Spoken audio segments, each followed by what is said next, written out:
नमस्कार. वारं येईल तसं उपनायचं म्हणजे उधळायचं. उधळण असते ना धान्याची, जसं वारं येईल तसं उधळायचं असतं. ही म्हण ग्रामीण भागात खूप प्रसिद्ध आहे. तसंच राजकारणात देखील वारं येईल त्याप्रमाणे बोलायचं असतं, हे देखील आपण नेहमी बघत आलेलो आहोत. त्याचं एक उत्तम उदाहरण आपल्याला बघायला मिळतं. आणि ते उदाहरण काय आहे? हे उदाहरण आहे राज्याचे गृहनिर्माण मंत्री जितेंद्र आव्हाड यांचं. आव्हाडांनी राज ठाकरेंच्या भाषणानंतर पुन्हा एकदा आपली प्रतिक्रिया दिली आहे. तसं राज ठाकरेंच्या भाषणानंतर ठाकरेंच्या वरती टीका करायला जितेंद्र आव्हाडच समोर येतात आणि त्यांनाही तितक्याच समर्पक शब्दात राज ठाकरे उत्तर देत असतात. यावेळी देखील राज ठाकरे यांच्या भाषणानंतर म्हणजे पुण्यातील भाषणानंतर जितेंद्र आव्हाडांना काहीतरी बोलावं वाटलंय. अर्थात फारच सामोपचाराची भूमिका घेत त्यांनी आपलं मत मांडलंय. नका असं करू, 350 वर्ष जुना इतिहास नका काढू वगैरे वगैरे. काय बोललेत आव्हाड तुम्ही एकदा बघून घ्या. 350 वर्ष जुना इतिहास पोखरून निष्कारण आगी लावण्याचं काम करू नका. तुमच्या भोंग्याचं राजकारण झालं. मला म्हणजे अतिशय अभिमान आहे की महाराष्ट्र धर्म जागा झाला आणि त्यांनी हे ओळखलं की हे फक्त दंगली घडवण्यासाठी करतायत. 3 तारखेला काहीही झालं नाही.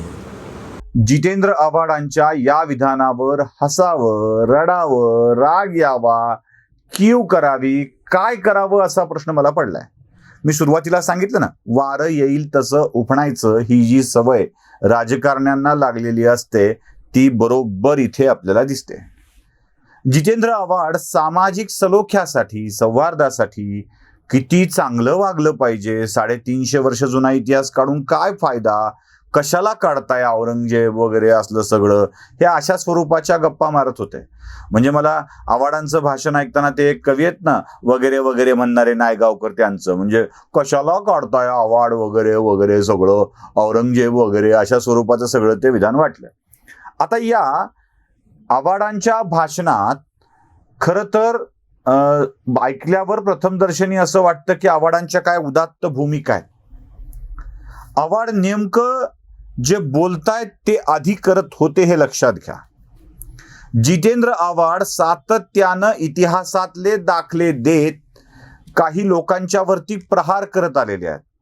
म्हणजे अगदी सोपं. आव्हाड म्हणतात की इतिहास त्याच माणसाने लिहिला ज्यांना इतिहास लिहायचं कळत होतं, त्यामुळे तो चुकीचा लिहिला आणि नवा इतिहास ते मांडायला समोर येतात.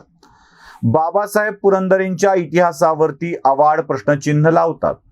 इथे 350 वर्षापूर्वीचा इतिहास कसा असतो हे आव्हाडांना कधी सांगावं वाटत नाही, कधी कळत नाही, किंवा कधी कधी त्यांना असं वाटतं की हे समोर आलंच पाहिजे, याच्या विरोधात झालंच पाहिजे. काय बाबासाहेब पुरंदरेंनी लिहिलेला इतिहास चुकीचा म्हणताना आव्हाड आपला इतिहास सांगत राहतात आणि 350 वर्षापूर्वीच्या गोष्टी काढून त्यावरती प्रहार करत राहतात, वादंग माजवत राहतात. आव्हाड साहेब, हा सल्ला आपण स्वतःही अप्लाय करावा आणि आपल्या पक्षातल्या मंडळींना सुद्धा अप्लाय करायला लावावा. कृष्णाजी भास्कर कुलकर्णी हा अफजल खानाचा वकील होता आणि त्याने प्रतापगडावर छत्रपती शिवाजी महाराजांना कसा त्रास दिला, कसा कट रचला, याच्या सुरस कथा आपणही सांगता आणि आपले लोकही सांगतात. मला असं वाटतं की अफजल खान हा इतका गरीब सरदार होता की त्यानं फक्त एकच ब्राह्मण मी नको म्हणायला ना, ब्राह्मण सरदार म्हणून आणला होता, वकील म्हणून आणला होता. बाकी कोणी कृष्णाजी भास्कर कुलकर्णीच्या सोबत नव्हतं. जरा अफजल खानाच्या अंगरक्षकांची नावं आठवून बघा आव्हाड साहेब, एकदा आठवून बघा, वाचून बघा कुठल्या पुस्तकात, तुमच्याही पुस्तकात असतील तर. अफजल खान ज्या जावळीच्या खोऱ्यातून आला होता, त्या जावळीच्या मोऱ्यांनी शिवाजी महाराजांच्या सोबत कसं वर्तन केलं होतं हे एकदा आठवून बघा. मनसेचे नेते प्रकाश महाजन यांनी आपल्या पत्रकार परिषदेत जी नावं सांगितलीत ना अफजल खानाच्या अंगरक्षकांची, अजून काही वकिलांची, त्यात किती मोहिते होते हे एकदा आव्हाड साहेब अभ्यास करून बघा. त्यांचं कोणाशी नातं आहे हे देखील अभ्यास करून बघा. जर एवढे सगळे लोक तिथं असतील तर 350 वर्षापूर्वीच्या एका कृष्णाजी भास्कर कुलकर्णीचं नाव घेत किती दिवस ठोकणार आहात आणि कशाला राज ठाकरेंना सांगायला जाता की 350 वर्षापूर्वीचा इतिहास काढू नका? तुम्ही तेच धंदे करता की? तुम्ही तर उलट एखाद्या जातीला टार्गेट करता. राज ठाकरे ते करू नये अशी विनंती करतायत. बघा फरक आहे दोन्हीमध्ये. राज ठाकरेंनी हे मुद्दे काढणं म्हणजे हिंदू धर्मातल्या जातींना लक्ष करू नका असं ते सांगतायत आणि तुम्ही लक्ष करा म्हणून सांगतायत. ह्या फरक आहे मूलभूत जितेंद्र आव्हाडजी, आणि हा फरक लक्षात घेणं आवश्यक आहे. अहो, अनाजी पंतांचा विषय तर तुम्ही किती वेळेला आणि कशा पद्धतीनं सांगता.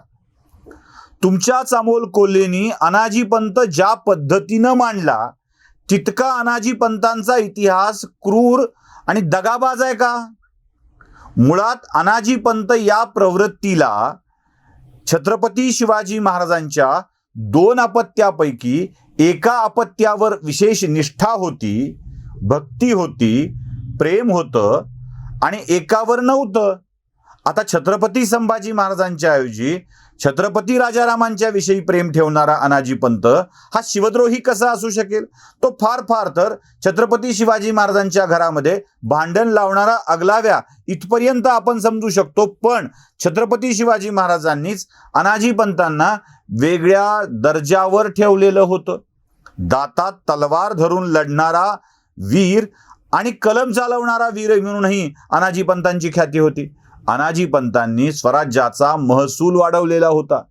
या सगळ्या गोष्टीकडे विसर ठेवून 350 वर्षापूर्वीचा इतिहास मांडत आव्हाड साहेब आपणच 2 समाजाच्या मध्ये दरी निर्माण करण्याचा प्रयत्न करत आहात. किती सोयीनं चाललंय ना सगळं हे. तुम्ही काढता तेव्हा ते काढलं पाहिजे. राज ठाकरे काढतात तेव्हा कशाला काढताय, कशाला भांडण लावताय असंही विधान तुम्ही करून टाकता.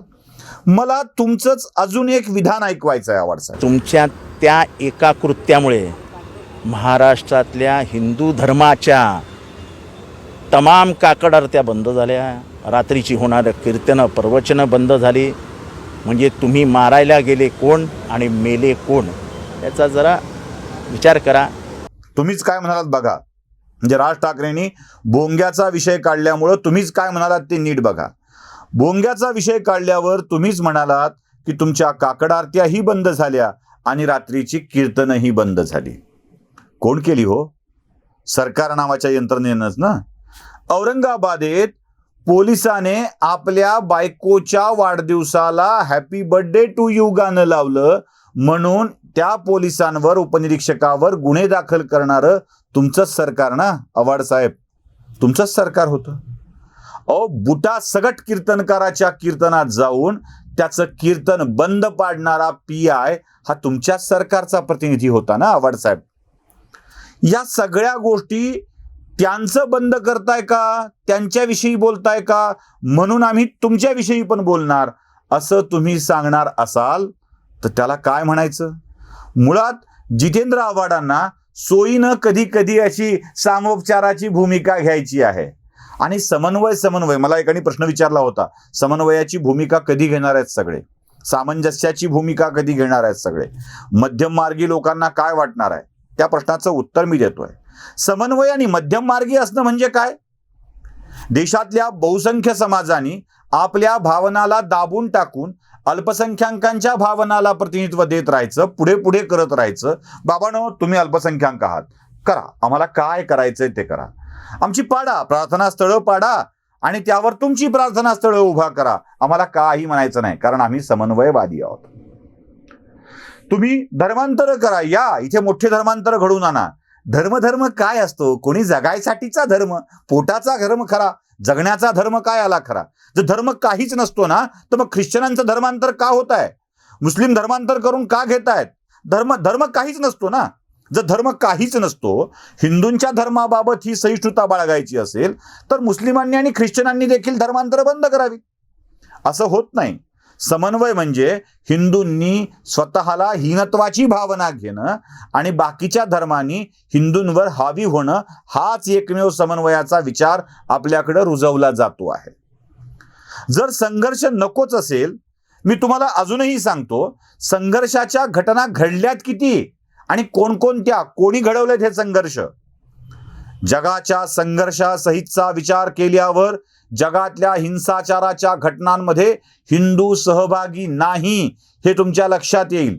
99% घटनात नाही, 99 पेक्षाही जास्त पर्सेंटेज जाईल. एखादा अपवादाने जो हिंदूंच्या नावावर खपवला गेला आहे किंवा सनातन सारखी संस्थेने काही झालेले अपयशी प्रयत्न ते ते ते कदाचित असू शकतील, पण अशा हिंसक घटनात हिंदू कधीच सहभागी होत नाही.